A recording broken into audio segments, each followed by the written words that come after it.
Welcome into a very quiet edition of the A-List podcast. I'm Kwani Lunis, joined as always by Sherrod Blakely and Gary Washburn. Hello, friends. Hello, Kwani Lunis. How are you doing today? I'm doing well. Shout out to Kwani Lunis, who's not giving. She's not going with the load management today. She could have gone load management. She's a little under the weather. Voice isn't quite as bombastic as it usually is. But she showed up. I respect that. She missed last week. She better.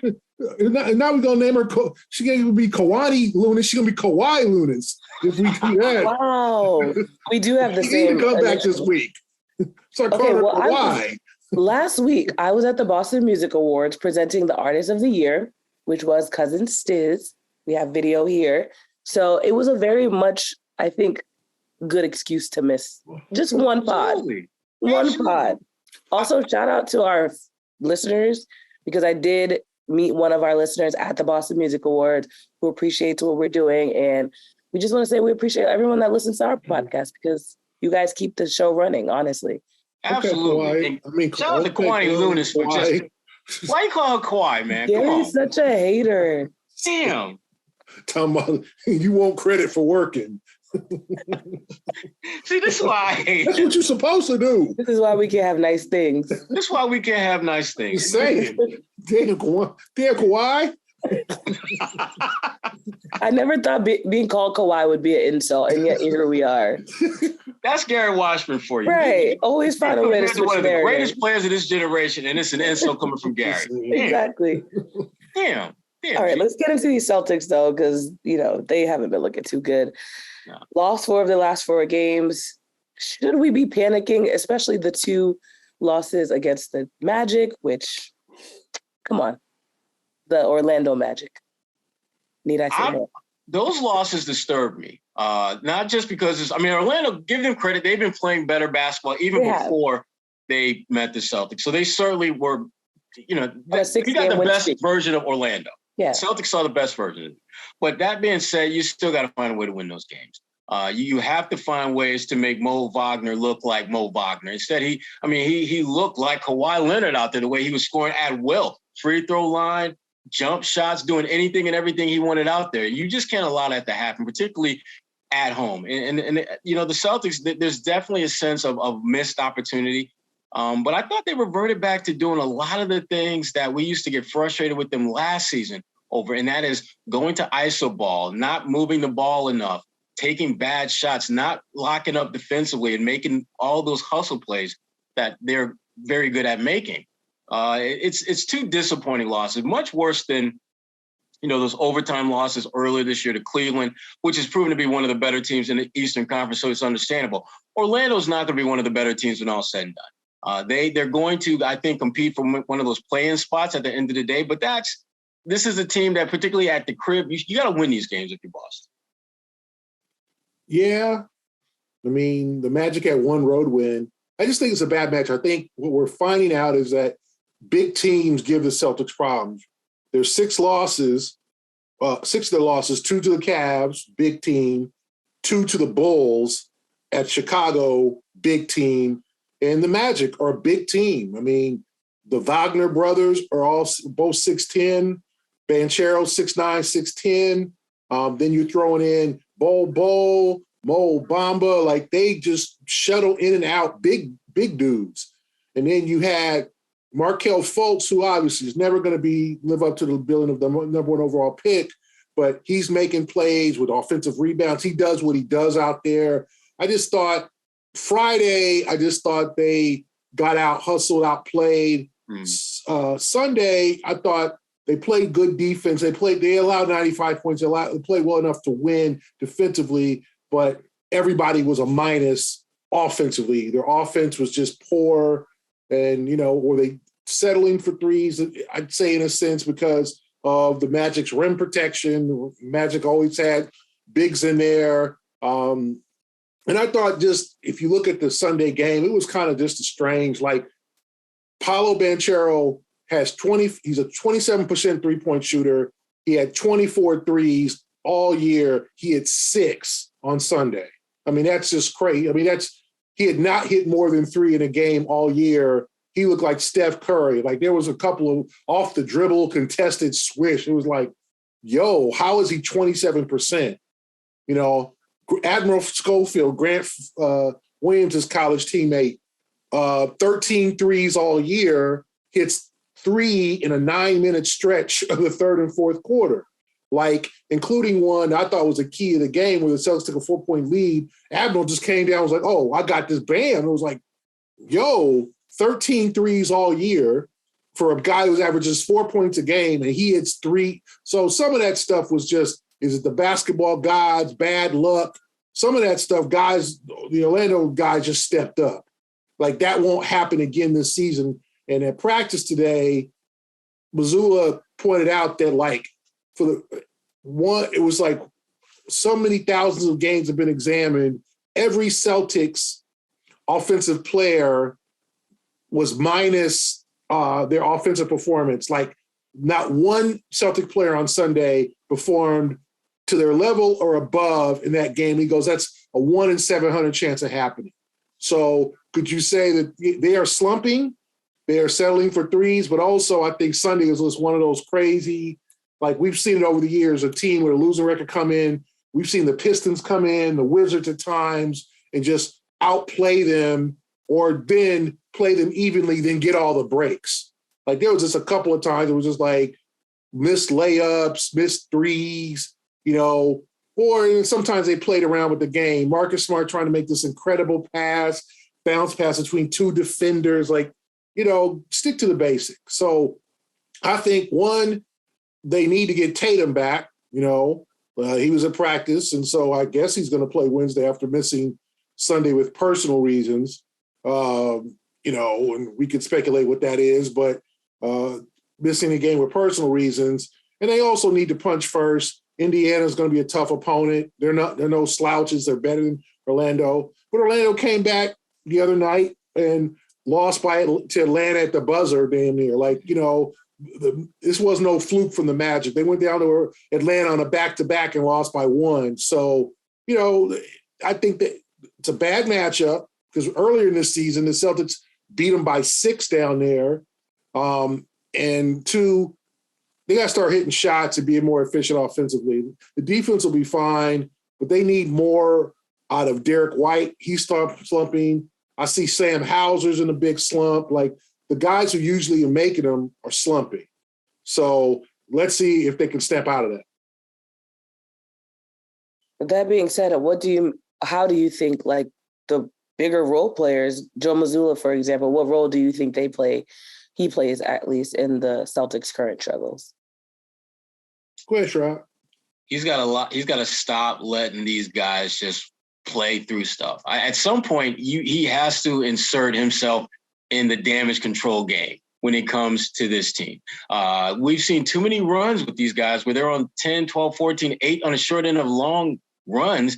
And yeah, it sounds great to let them play through, but at some point, coach, you got to stop the bleeding where your team's going to die. And I think they've had games like that.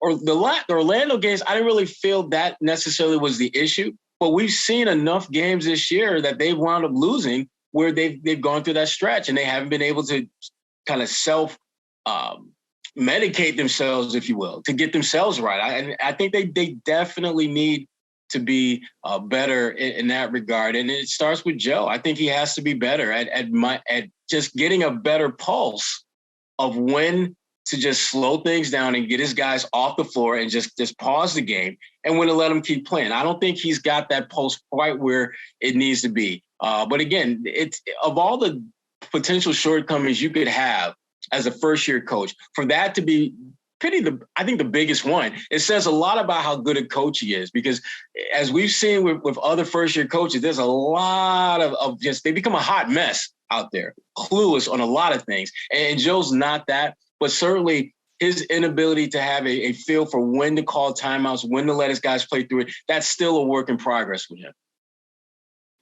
Yeah, I think he's got to put his guys in better positions. He's got to come up with some different play calls. The defenders are adjusting now. They're packing the paint. They're reading passing lanes. Like, they're doing little things because they know the Celtics like to move the ball. So Mazzulla has a counter. He's got to come up with some new sets to get his guys open. And he's got to, maybe dig deeper into his bench, play guys who are going to go out there and scrap, get that offensive rebound. You can't let the Magic get 3 straight offensive rebounds to keep a possession going. Like Sunday was the games that teams like the Magic lose, right? Because they don't make the plays to finish them off. But they made the plays because the Celtics weren't getting those offensive rebounds, doing the little things, or defensive rebounds. You got to, stop the bleeding at times. And they just have to improve overall. Like, we'll see. They got a day of practice on Tuesday. We'll see how that results. But you got teams coming in with Indiana and Minnesota and then Milwaukee that they're not going to lay down for the Celtics. You don't want this to turn into a real bad losing streak here. You want to punch first. But I think that Mazzulla's got to maybe come up with some sets, some new strategies, maybe, a little bit different rotations to kind of mix it up. Because I think guys are struggling. I mean, Marcus just hasn't been himself for a while now. Derek White's back to last year, Derek White. I didn't think we all thought Sam Hauser would be, a can't-miss shooter at all times, but he's really struggling, and so those are some really important scoring options in addition to Tatum and Brown, right? Jaylen's got to work on his turnovers. He's back there really watching his traveling. I think he had, I want to say 5 to 6 traveling calls in those 2 Orlando games, at least 5. I think 3 Friday and 2 on Sunday. He's got to take a dribble and not change his pivot foot. Al's Al. There's some games he's going to play well, and then 3's going to go down. Other games, it's not. So if you got to play some Blake Griffin, and we haven't talked about Rob Williams yet. Like, one thing I don't want to hear is, we're still adjusting to Rob coming back. Like, that's BS to me. If you add another player, you ain't supposed to get worse. Stop that. So the whole it's Robert Williams, we have to adjust to him being back. That's why that's not why you're struggling. Robert's going to add more, not subtract. So they just playing bad. Okay, so that being said, what do you think about Jayson Tatum? What role has he played in their, losing streak? Well, sometimes the best ability is availability. And we've seen what it looks like when he ain't available. Tatum just has to continue to be aggressive, assertive, put his imprint on games, and just keep finding ways to impact the game. And it doesn't have to necessarily be scoring. When you look back at that stretch where they were just clearly the best team in the NBA, he was still putting up big numbers, but he was doing so many other things that helped this team win. And there were certain nights where he just could not make shots, but he was rebounding, he was defending, he was causing deflections, he was doing all those little things that at the end of the night, when you tally up how did this team win, you see that he checked off a lot of those effort boxes. I don't see that lately. I see him being kind of like, just a scoring machine, which, again, there's nothing wrong with that. But when that's pretty much all you're bringing to the table, that's when problems arise, particularly when you're playing teams that are giving you their best shot, which I thought, again, Orlando, and we've touched on this enough already. Orlando, the way they played against Boston was as good as Orlando has played this season, and probably will be the best that they play all season. And that being said, your best player still has to find ways to impact the game, even when he's not having a typical game. And Tatum, this is part of his growing process, part of him continuing to evolve into a top 5 player in this league. Gary, you mentioned Jaylen Brown's traveling issues, and there's a Twitter account, Devin in the Lab, that basically said Jaylen has begun to spread the travel plague league-wide, a job that only the federal basketball investigators can handle. Jaylen quote tweeted saying, "I respect it and I agree. LOL, let's just keep it consistent. I'm going to clean it up. Everybody's been traveling and carrying. The rules allowed it." So what do you two make of his role in the Celtics' demise lately, but also how do we fix the traveling issue? He's got to be more disciplined. one, stop taking 3 steps. 2, put your pivot foot down, or take a dribble. Some of them were blatant. He was just take a dribble. walking in the park. Yeah, just take a dribble. Don't swap your pivot feet. It's basic. I mean, it's different. Basketball different than it used to be, where these guys can travel. They can take 3 steps and it's a great move, or they can carry the ball. But the league is on to that. And so none of this take a move, take 2-3 steps, then take a dribble. Like, you just got to be more disciplined. And sometimes he's doing it without thinking. And that's a tough situation when, now you got to start thinking. You want to make those extensive, instinctive drives. But I think he's got to just start. You can't stop. You got to stop turning the ball over. Those are big possessions. Momentum changing possessions when you get caught traveling like that. If not, just be more methodical until you get it down. Practice. As our friend Allen Iverson said. Not a game. It's not a game. Do it in practice. Whether it's, look at video of yourself and what you're doing. I know Tony Dobbins, the assistant coach, guy works with him closely. I'm sure they're looking at video. Okay, Jaylen, on this move, you can't move your left foot first. You got to move your right foot first. Just little small things. And Jaylen's got to play better too. I thought he played okay in LA against the Lakers, but he's got to, Sunday was a game for him to take over and lead them to victory, and he didn't get that done. Like, Sunday was a day where he was like, okay, ball's yours. Like, Jayson's out, you score 45 points. If they score 45 points and they win by 1, the whole narrative is different, right? Instead of losing by 3. And so Jaylen's got to this is your turn to be number 1. It was. But he's got to be better too. But the turnovers are definitely a problem. They turned the ball over, I want to say 17 times on Sunday. And a lot of them unforced, just little, Marcus trying to squeeze a bounce pass in between 2 defenders and wow the crowd. Like, stop trying to wow the crowd. They paid their money already. You don't need to impress them. Make the pass and get the basket. That'll impress them more. Just playing with the game, messing around with the game. I see is what happened against the Lakers when they got that big 20-point lead. They started taking threes and messing around and thinking, oh, we in LA, we got this. And all of a sudden the Lakers rallied. So they got to get back to basics. And it's been kind of a slow since that Phoenix game. Obviously, they were awesome against Phoenix. They haven't been right. The Warrior game, they struggled. The Clipper game, I thought it was one of their worst performances of the season. And now these 2 Orlando games, it's like you got to find what you had before. And so that's just going back to work, going back to the lab. So let's talk about the bench. They've been struggling as well. Who has stood out to you as the biggest culprit of those struggles? I hate to point it out because Gary can't stand him, but it's Derek White. It has to be. And I know he's in and out of the starting lineup, but he by all purposes, for our purposes, he's a reserve. That's the role that they signed. That's the role that they traded for him to fill. And, whenever he's starting, it's on a fill-in basis. And he just hasn't been good. And my concern with Derek is its impact on his confidence. That's the one thing about Derek White that, I've always been a little bit uneasy about.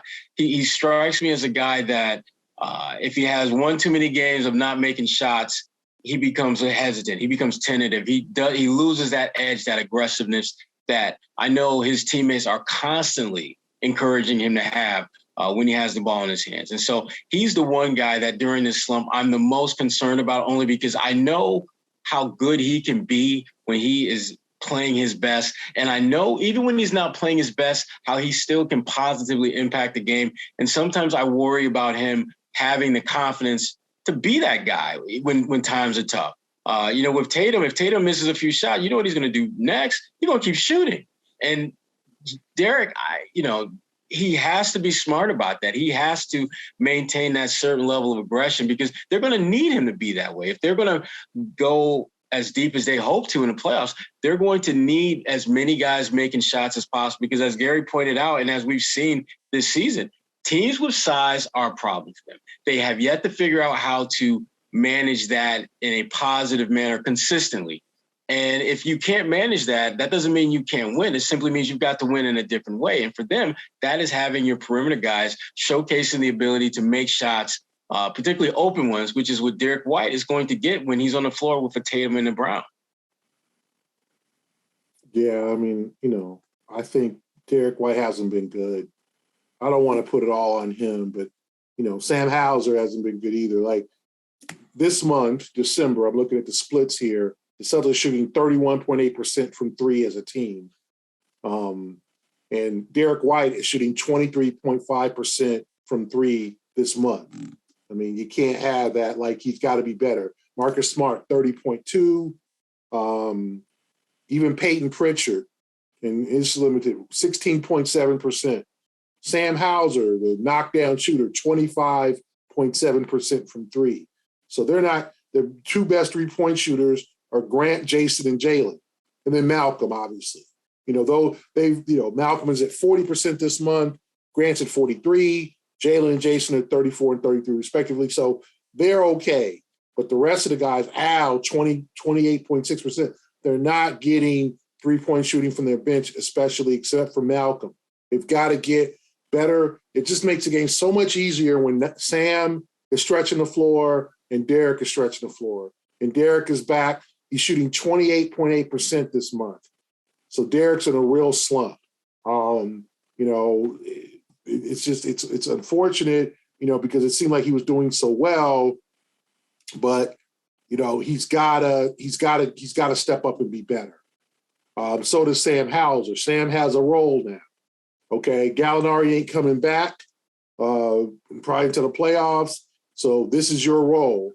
He's got to be better. He's shooting 32.5% from the field this month. Peyton, in his short time, not jumping Peyton because he's not playing that much, 31.6. Al, 32% from the field this month. Like, they are really struggling. This is a team that, should be, they're plus minus 0.3. Like, they're not playing good basketball in December. They're 4-5 now. And, they've got to step up. And that means Sam, that means Derek, that means Grant. I can't put it all on Grant. Grant didn't have a great game on Sunday. He made a couple of mistakes. The inbounds pass, and he decided he's going to chuck a three and try to tie the game, and he airballed it. Yeah, that was confusing. That was not he's had better moments. But I just think it's overall, like, your bench has got to play like a dependable, reliable bench. They won games with their depth in October and November. Now, it's a collective slump. And they've got to step up and be better than they are. If not, this is going to continue. It doesn't get any easier. Like Indiana, Minnesota, Milwaukee, Houston will be tricky. And then the Clippers come back. Then you go back on the road for most of January. So they got to get it together. So you set me up perfectly because they do continue their homestand. I wanted to get a sense of what team are you most concerned about the Celtics playing at this point? Like you mentioned, the Pacers, Timberwolves, Bucks, Rockets, and Clippers are their next few games at home. I'm most concerned about that Christmas Day game because that's the team that you are going to be measured against throughout the rest of the season and into the playoffs. And the whole country is watching too. What's that? And the whole country is watching. Right. This is their sense of what the Celtics are. Right. But it also, along those lines, we've identified that the Celtics have had problems with size, and Milwaukee is maybe the best team in terms of balancing or blending in size with athleticism. When you look at Giannis, who, even though he's a wing, he plays significantly bigger and far more athletic than damn near anybody on the planet. You start going down the line with the Bobby Portises of the world and looking at their front court, they got bangers. They got guys who can knock down shots. They got guys who can make some things happen from an athleticism standpoint. And that, if you're the Boston Celtics, that's the true litmus test for you at this point in the season to see if the success that you've had, can you galvanize your pieces in a way that can knock off a team that is built to go deep into the playoffs, that doesn't have any clear kinks in their armor. They're not Chris Middleton and his return. That's certainly something that all of us are watching. And he's been pretty decent since he's been back. But your wild card is Rob Williams. And Rob Williams, in theory, addresses your biggest weakness, which is athleticism in the front court. But the bottom line with the Celtics is this. I mean, they are built as a team to compete at the highest level, and Milwaukee is right there with them. And that game on Christmas Day is going to sell a lot. It's going to be a good test of where they are right now, because I don't think that anyone believes that either one of those teams has a significant advantage going to that game. They're very, very comparable. But if you're the Celtics and you look at how they played lately, this is a great opportunity to kind of get your mind right and get back on a more successful track and try to finish out, the rest of this season strong going to the playoffs in the spring. Well, I know everybody thinks Christmas is right around the corner, because it is for it most is. people. Yeah. And I didn't buy any gift yet either. Except for the Celtics. They got two tough games before Christmas. Indiana and their tricky selves, because yes, my guy, Ricky Carlisle, my man. Indiana got a bunch of young guys playing hard. Aaron Nesmith returns, and he's gonna have a chip on his shoulder. He could have one of them. He's gonna have a big game. Yeah, a game where he hits 5 threes and everything goes in. And then they got Minnesota. That's a tough game with Ant Edwards and Gobert and a bunch of those athletes, although they don't have Cat Towns. That's a dangerous game. So I think the Celtics can't even think about the Bucks. If you start looking ahead to Milwaukee and Christmas Day, many of us are looking forward to Christmas Day already because we got to finish our shopping, and Kwani got to get something for her little brother. I don't know what We'll see. They got expensive taste too. We'll find out. We'll find out later what she got for her little brother. I'm sure There's two of them. Oh yeah. Oh, two. See, right. I know.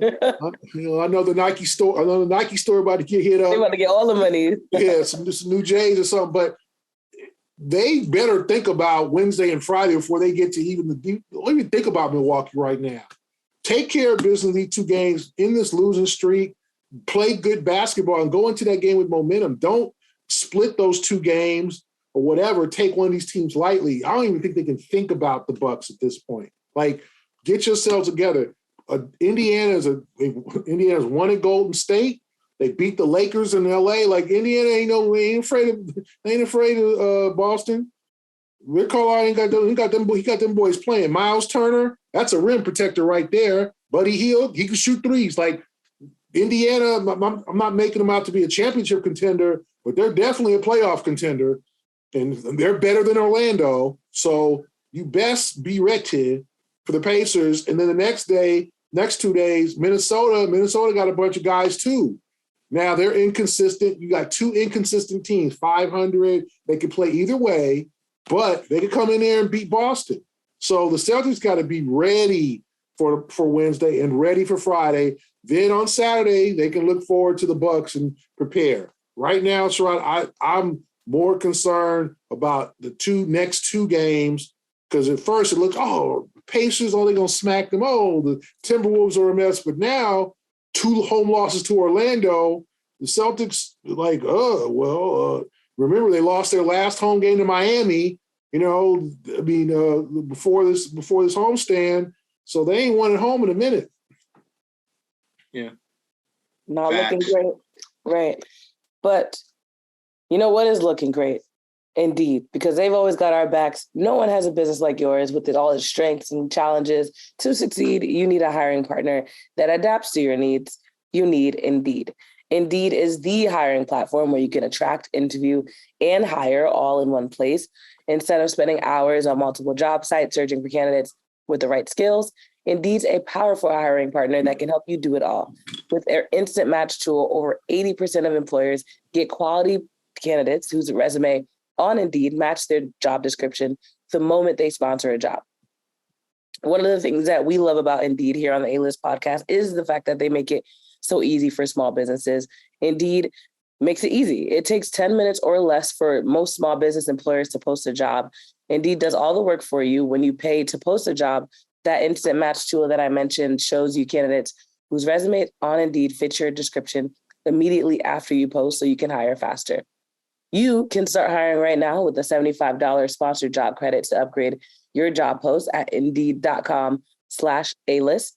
Offer good for a limited time. You can claim your $75 credit right now on Indeed.com/A-list. Indeed.com/A-list. Terms and conditions apply. Need to hire. You need Indeed. All right, so let's move on to, now that we've covered the entire Celtics roster, let's move over to the blame pie. Are we blaming load management? How do we feel about it? The fact that, well, we still don't really know why Jayson Tatum was out, but what do you think is the biggest blaming factor for the Celtics overall right now?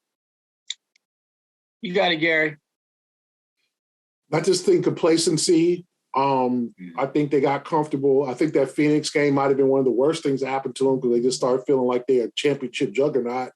And then they go into Golden State and get smacked. And then, the Clippers played one of their best games. And they got to understand, teams are going to play their best games against them. Like, this is Golden State admittedly said, Steve Kerr, this is one of our best games of the season. You look at Chicago. Chicago's a mess, but they played two of their best games of the season against the Celtics. The same with the Clippers and the same with Orlando, right? The best games of the season. They pointed, they're using other teams are using the Celtics as a litmus test. Mm-hmm. When I in the pregame session with Darvin Ham the other day last week in LA, he was like, yeah, we're using this game as a litmus test. We want to see where we are. So Indiana's going to do that, and so is Minnesota, and pretty much so is Milwaukee. So they got to be up for these games. No slow easing into the game. They got to punch first, and then when they get punched back, they got to punch back. Friday jumped out to a 14-4 lead. We're like, okay, they're about to just, this is going to be an easy one. Then the Magic just kind of just slowly, took their blow and punched back, and the Celtics suddenly were in a game. And it's just like, and fell behind by 19. It's like you can't let Orlando outscore you by 20+ points during a game like that. That's unacceptable. So they got to get themselves together, come out with some fire, some diving for loose balls, get those 50-50 balls, some hard fouls. Don't let some of these guys go to hey, I'm gonna lay it up, and like, no, play with some fierceness, some anger, play mad. That game against Phoenix, when they came out and just like shut down Booker, shut down Ayton, they had those guys helpless. That's what they punched first. They blitzed those guys, and Phoenix didn't know what hit them. I haven't seen that since, and I know they're capable of it, but they got to be ready. Like, they just can't do this like, let's ease into the game. We're going to let me get my three going. Let me come down. No. Like, take care of the ball. Take the good shot, not the great shot, not the good shot. Move the ball. Like, get it together. And to me, that's what they need to do. The blame, who serves the blame? I think it's everybody. Mazzulla. Mazzulla ain't been perfect. He's got to come up with some different concepts. Some teams are, as I said before, they're packing the paint, and then they're taking the chances that these guys are not going to hit those 3-point shots. If they do, and you can't be a team that only plays well when you hit the three. Right. You got to win. You got to grind out these games. You got to win some of these tough games when you're not playing well offensively, when you're shooting 39%. That's what good teams do. They only don't, everybody has fun. Everybody loves it when you're shooting 50% from three. But what about when you're shooting 26? What do you do then? So I just got to figure that out. See, I'm willing to give a bigger slice of the blame pie to Mazzulla, simply because I thought for them to be where they are, he deserved a big slice of the blame pie for them being one of the best teams in the NBA for several weeks. And the issue, Gary, that I have with him is that when you look at what each of the players is doing and you look at what they need to do to be better, to me, he's the one that has to make the most significant change going forward. He's got to get a pulse for when to slow the bleeding and when to let it run its course. Because, listen, Tatum is going to have up and down games shooting the ball. He's that good, and when he's not hitting, we all know it. Same thing with Jaylen Brown. That's what NBA players do. They're no different than the other 400-plus players in the game, except obviously their talent is a little bit better. But Mazzulla and not having a true pulse for how to handle adversity for them is a problem. When you look at the games they've lost, there have been stretches where you can see a clear need for a timeout to be called, and he chooses to let them play through it. And again, I understand the thinking behind that, which is why I'm not critical of it, but I am critical of the fact that at some point you've got to evolve as a coach, just like Jayson Tatum has had to evolve as a player, just like Jaylen Brown has had to evolve as a player. Things that you once did, you have to do them better, more consistently. Recognizing when your team needs you as the head coach to be a little bit more impactful, put your imprint on the game a little bit more than you have, you've got to figure out the timing of that. And I don't think Joe Mazzulla has done that just yet. And the good thing for the Celtics is that even with that being said, they're still right there with the Bucks, damn near at the top of the East. So it's not like his shortcoming is crippling them as a team.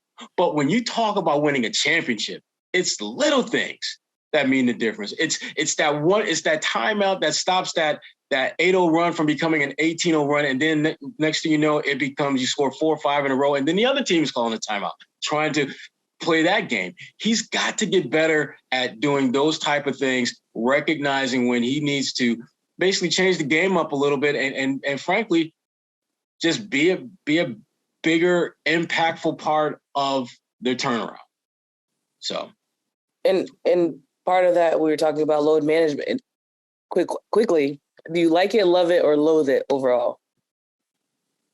I love it. I love it because for me, it's like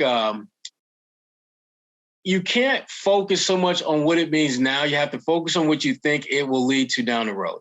I don't mind Jayson Tatum missing a few games, in the month of December, in January, if that gives me a greater chance of him being healthy and available to go in April, May, and June. Same thing with Jaylen Brown, same thing with Marcus Smart. I think they have enough depth on this team to where they can withstand that as long as they're being smart about when they make those decisions. And I think for the most part, they have been good about that. Al Horford has been the one guy that has really been kind of almost like the poster child for load management with this team. I think they've done a pretty good job of handling his load management. But the one guy that I'm a little bit worried about as far as how it's going to play out with him is Marcus Smart. Because I don't really think he has necessarily been part of that plan. And he's the longest tenured Celtic. 30 years old. 30 is around the corner for him. He's going to be there very soon. And I'm not concerned about him breaking down now. I'm concerned about him having a minor setback that doesn't allow him to be the best version when they need him to be the best version in April, May, and June. So that, for me, is my biggest concern with Mr. Smart. But one thing I am not the least bit concerned about is saving money with my good friends at Rocket Money. Yes, Rocket Money. Here's the thing about them. Rocket Money, for me personally, I have benefited from them because one of the things I tend to do is I'm a big fan of those 7-day trials. Signing up for a subscription, do what you need to do for 7 days, and then you cancel. The only problem for me at times is I forget to cancel.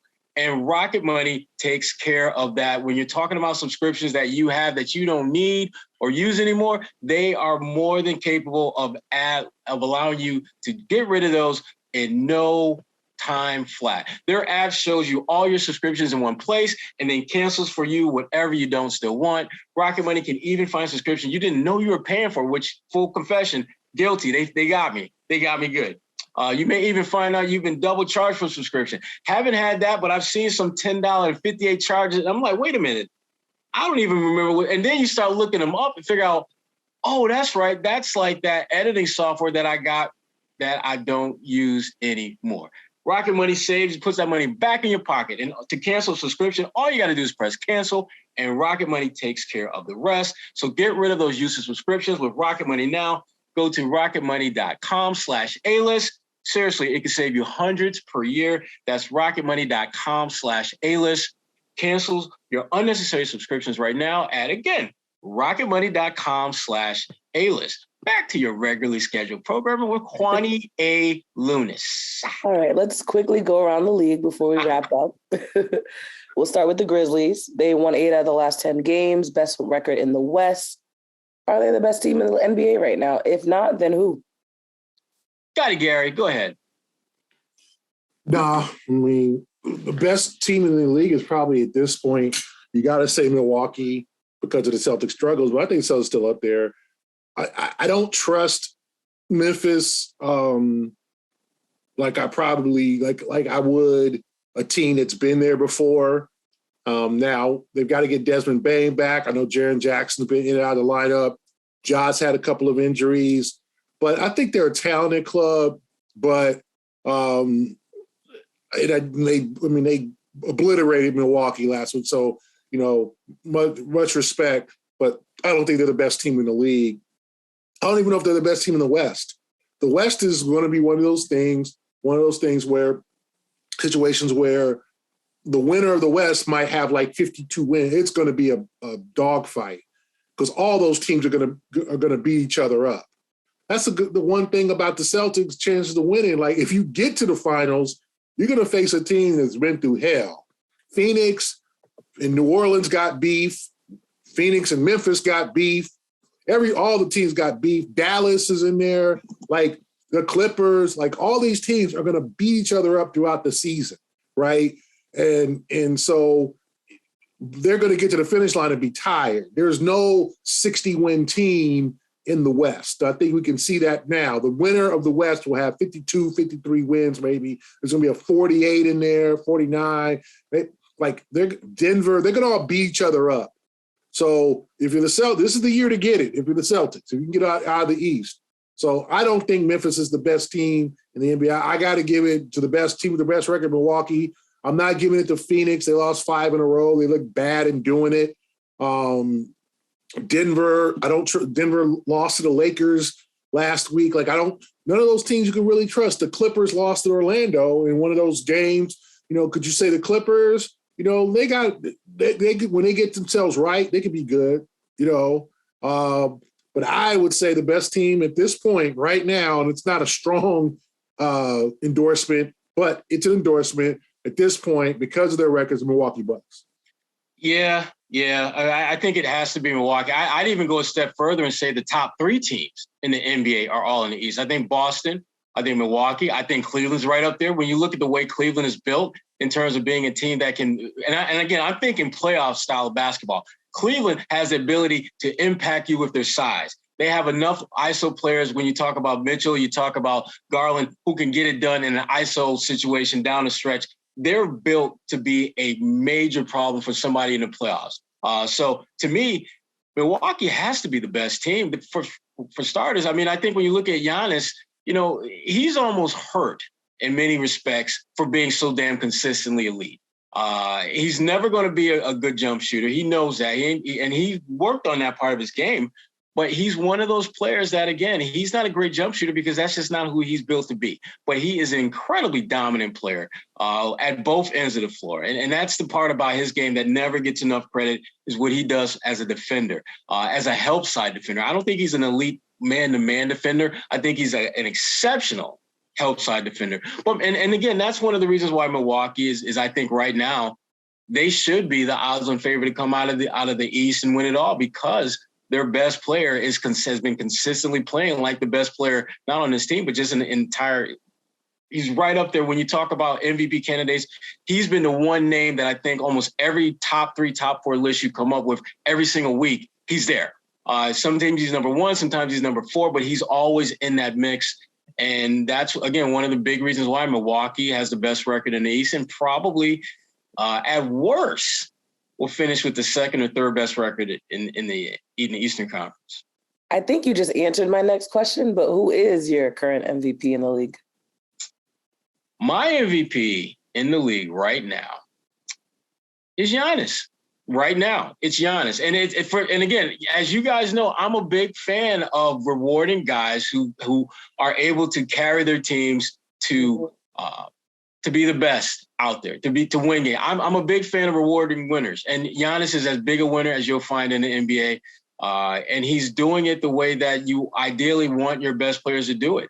Give your team whatever they need. If they need you to score, do it. If they need you to be an elite rebounder, do it. Playmaker, do it. Do whatever it takes to win for your team. Giannis consistently does that, and as I said earlier, he's in everyone's top 4. He's been in everyone's top 4 all season long, and I'm not sure if there are many players who can say that and are able to win. I know a lot of people are going to say Luka, but I'm looking at the standings, and Luka right now plays for the 10th best team in the NBA.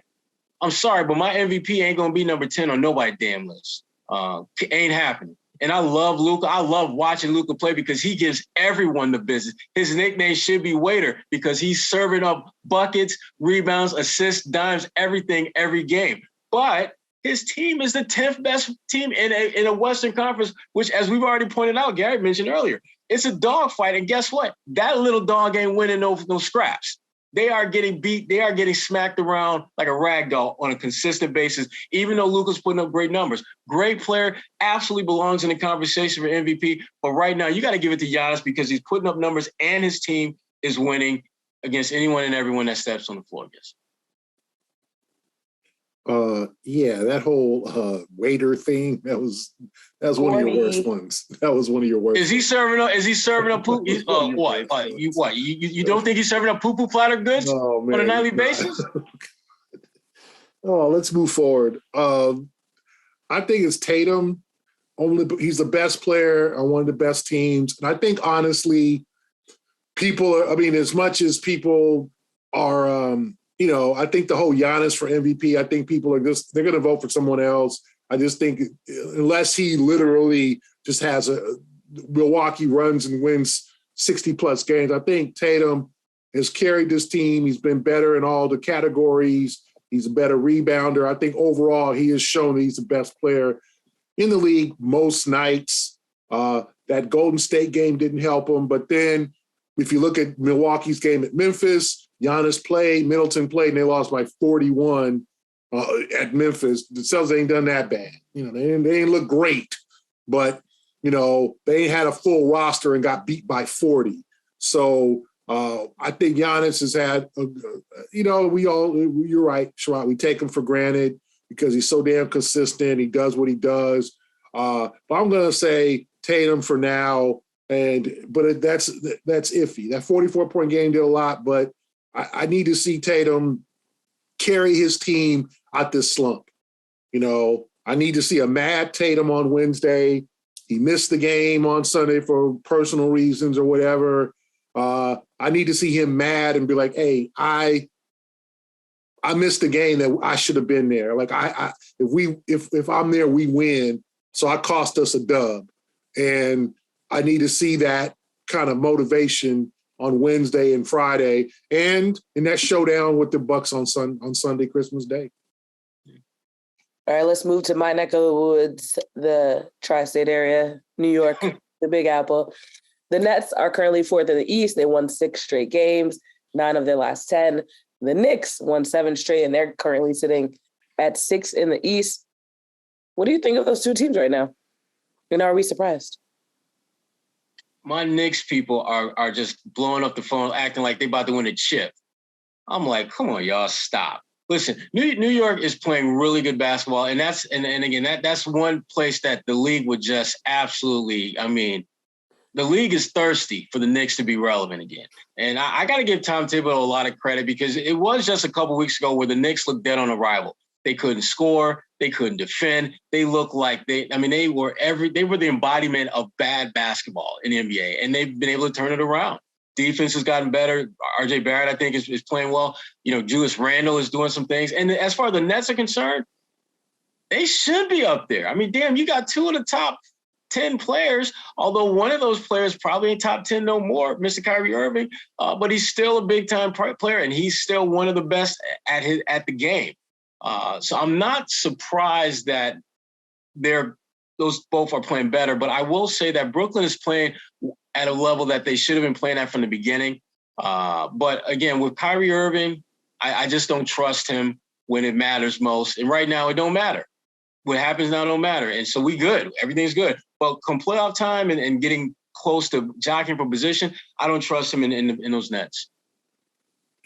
Well, I think Tom Thibodeau has turned some screws in New York, and he put in the young guy McBride. He benched, kind of put to Derrick Rose out of the rotation. That was hard for him because Rose is one of his favorite guys.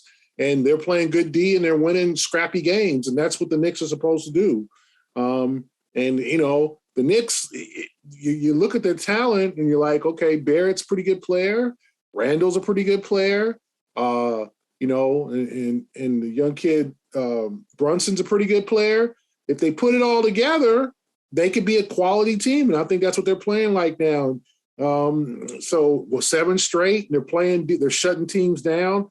They beat the brakes off Chicago on back-to-back games in a little 2-game series. And if the Celtics better be careful because the East, some of these teams are starting to put it together. If you look at the winning streaks here, Cleveland's won 4 in a row. Brooklyn's won 6 in a row. Philly's won 5 in a row. The Knicks have won 7 in a row. 7 of the top 8 teams, Gary, have won are right at least 2-game winning streaks. The Heat's won 4 in a row. Yeah. So all these teams that got slow out of the gates and the Heat 6 games behind the Celtics, but that's not much, right? Because the Celtics better pick this thing up. They're on alert at this point because they're a game and a half ahead of Cleveland. And, Cleveland was struggling for a while, and now Cleveland's gotten themselves together. And so if the Celtics, you better get on and look behind you, and the Knicks and the Nets are coming. And it seems like the Nets have found that harmony they have sought for a couple of years. Kyrie ain't gotten no trouble lately. They're playing together. They're using their bench. They're doing what they're supposed to do. They're playing under a good coach, Jacques Vaughn, who's seems to push the right buttons. And the same in New York, where Tibbs is not playing favorites. He's going to play who's going to be out there and defend and be productive. And now they're playing well. So the Celtics are on alert now. They were boat racing everybody except Milwaukee, and now not so much. They're only 3 games ahead of the Nets, and we saw how the Nets got off to a slow start. They better. You don't want to lose those leads. You want to keep that lead and keep that advantage. You don't want to be pulled back to the pack and you're fighting like they did last year for a 2nd or 3rd seed. You want to get ahead in boat race. So it's real important. Wednesday's game, the most important game of the season right now. The most important game is the next game. Okay, Coach Washburn. That's right. Live by the mantra. Well, I think that's all we got for this episode 107 of the A-List podcast. Once again, some love to our sponsors, Indeed.com and Rocket Money. For Sherrod Blakely and Gary Washburn, I'm Kwani Lunis. This is the A-List podcast. And have a Merry Christmas if you celebrate. We'll be back next week. Absolutely. Way to gut it out, Kawhi.